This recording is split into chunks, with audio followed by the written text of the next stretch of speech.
फौज के सिपाही दिख जाते हैं, छोटे छोटे से बच्चे जिन्हें दुनिया की समझ तक नहीं होती, वो जाकर पांव छू लिया करते हैं। मतलब सेना का ये मान सम्मान देश में है।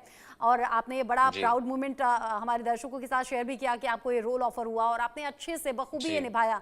ऑफिसर्स की जी। जान खतरे में होती है और ऑफिसर के ऊपर बड़ी जिम्मेदारी होती है टीम को लीड करना। जी। अभी पाकिस्तान से थोड़ी देर पहले खबर सामने आई, वहां के जो आर्मी चीफ हैं आसिम मुनीर, वो अंडरग्राउंड हो गए हैं, 4 दिन से अपनी सेना के साथ संपर्क में ही नहीं है। भारत और पाकिस्तान में बड़ा फर्क क्या देखते हैं आप? तो देखिए, पहले तो मिलिट्री के बारे में यही कहूंगा कि डेफिनेटली जो सैक्रिफाइसेस वो करते हैं, हम्म। इसके बारे में हमें जितना भी आप दोहराएं हम्म। हमारे स्कूल्स में, एजुकेशन सिस्टम में, आपके न्यूज़ चैनल्स के जरिए, ये कम है। हम्म। जब मैंने ये फिल्म शूट की और जब मैं इनसे मिला, मिलिट्री से, बीएसएफ के जवानों से, हम्म। जब आप इनसे बात करते हैं और जब आपको पता चलता है कि जिस शिद्दत से वो आपको सर्व करते हैं, आपकी कंट्री को सर्व करते हैं, आज जो चैन की नींद हम सो रहे हैं, हम्म। ये उस जवान की वजह से जो हमारे बॉर्डर्स पे तैनात दिन रात वहां पे मेहनत करते हैं। I think it's a big thing, और ऐसी फिल्में और बननी चाहिए ग्राउंड जीरो की तरह। हम्म। आई थिंक ये मेरा एक तरह से वो एक मोमेंट था जहां पे मैं अपनी ड्यूटी कर रहा था एज एन आर्टिस्ट, इनके जो एक सक्सेसफुल मिशन को पेश करना। हम्म। बस ये एक बहुत बड़ी बात थी मेरे लिए। अच्छा, मौजूदा ऑफिसर्स और मौजूदा जवानों के बीच आप रहे होंगे, जाहिर सी बात है उन्हें समझना, उन्हें देखना।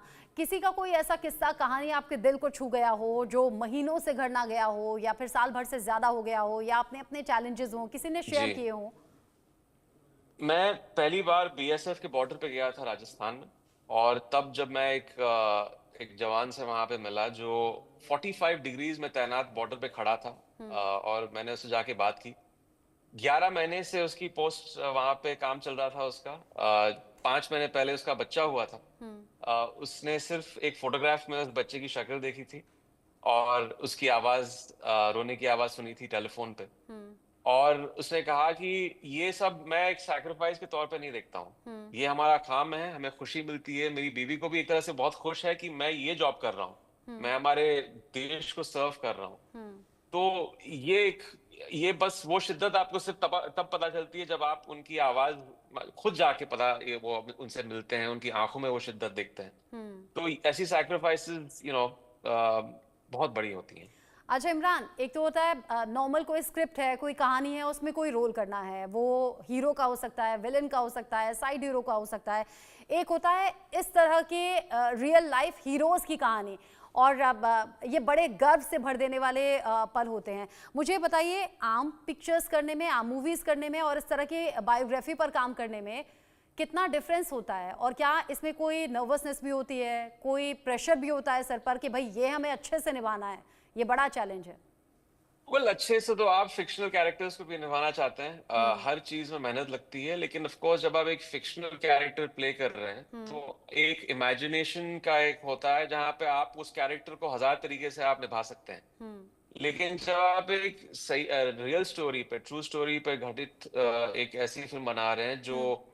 सब लोग जानते हैं उसके बारे में, हम्म। उन्होंने पढ़ा है, मीडिया में इसका जिक्र हुआ है, हम्म। तो इसके साथ जैसे मैंने कहा कि एक रिसर्च बेस होना बहुत जरूरी है। हम्म। आर्टिकल्स पढ़ना। फिर ये एक बहुत बड़ी बात थी कि मेरा इन टच दुबे जी के साथ था, बीएसएफ के हमारे जवानों के साथ था। तो हमारा बाकायदा ऑलमोस्ट एक हफ्ते तक, शूटिंग शुरू होने से पहले हम बीएसएफ के बॉर्डर पे गए, हम्म। श्रीनगर में। वहां पे हमने उनके साथ ट्रेनिंग ली, सल्यूट किस तरह करते हैं, गन्स फायरिंग रेंज पे गए हम लोग, किस तरह प्रोटोकॉल्स होते हैं जूनियर्स और सीनियर्स के बीच, बॉडी लैंग्वेज का काम।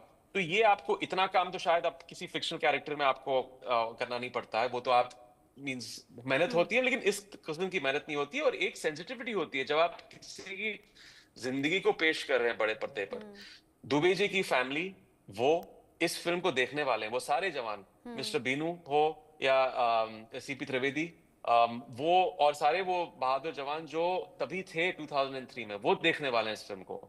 तो हम्म। किसी भी तरह से कोई भी कमी महसूस उन्हें नहीं हम्म। दिखनी चाहिए, इसलिए एक पूरा एक प्री प्रोडक्शन का एक काम था जो जिसमें हम्म। बहुत मेहनत लगी। अच्छा, एक आखिरी सवाल मेरा, एनएन दुबे जी ने, मैं उनके बारे में पढ़ रही थी, उन्होंने कहा था कि अपने सैनिकों से, अपनी टीम से, कि वर्दी पहनने का मतलब जानते हो, या फिर आने दो आतंकियों को, उनकी कब्रें हम यहीं पर बिछाएंगे। तो फिल्म का कोई डायलॉग है जो आप हमारे व्यूअर्स तक भेजना चाहें या आपके दिल के करीब हो? बस यही एक जो हमारे प्रोमो में चल रहा है, अब पहरेदारी बहुत होगी, अब प्रहार होगा। तो ये एक बहुत ही इम्पैक्टफुल डायलॉग था और ये एक पूरे चीज को इनकैप्सुलेट करता है कि हमारे बीएसएफ के जवान जो पहरा देते हैं हमारे बॉर्डर्स पे, ये तभी 2001 में जो जिम्मा दिया था उनको हमारी सरकार ने कि गाजी बाबा को गिराना है, फिर अग्रेसिवली किस तरह वो इस राह पे चल पड़े और 2 साल तक किस तरह उन्होंने मेहनत की ग्राउंड जीरोस के बारे में। आपने ये रोल किया, एक बार फिर से आपको बहुत बहुत मुबारकबाद। फिल्म आपकी बहुत अच्छा करे और शुक्रिया। आगे भी इस तरह के अच्छे रोल आप निभाएं। Thank you. बहुत बहुत शुक्रिया इमरान हाशमी हमारे साथ में जुड़ने के लिए। Thank you.